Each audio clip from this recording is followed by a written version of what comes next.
नमस्कार दोस्तों। आज की इस वीडियो में हम भगवद गीता के अध्याय 8 श्लोक 17 पर चर्चा करेंगे।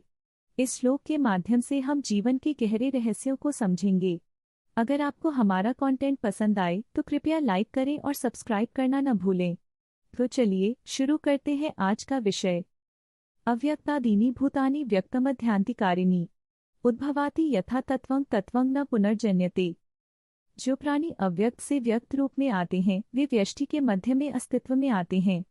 जैसे ही उनकी उत्पत्ति होती है वे फिर से अव्यक्त में लौट जाते हैं।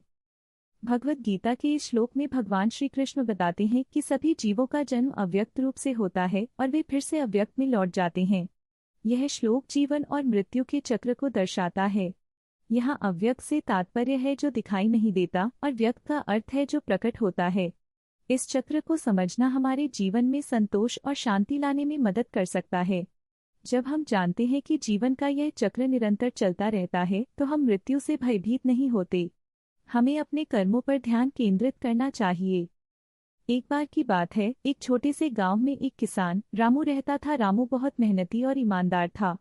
एक दिन गांव में एक बड़ा संकट आ गया। बारिश नहीं हुई और फसल सूखने लगी।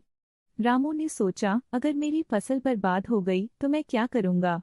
उसने अपने दोस्तों से मदद मांगी। उसके दोस्त बोले, रामू चिंता मत करो, हम मिलकर काम करेंगे। रामू ने भगवद गीता के इस श्लोक को याद किया, जीवन और मृत्यु का चक्र निरंतर चलता है। उसने अपने दोस्तों से कहा, अगर हमारी फसल बर्बाद हो गई तो हम फिर से मेहनत करेंगे। वे सब मिलकर खेतों में काम करने लगे।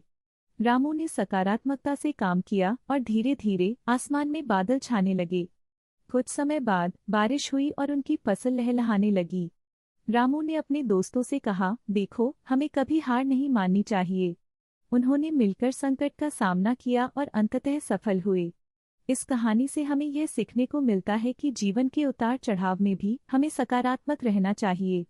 कृपया लाइक करें और सब्सक्राइब करें और ऐसे और भी ज्ञानवर्धक वीडियो के लिए देखते रहें।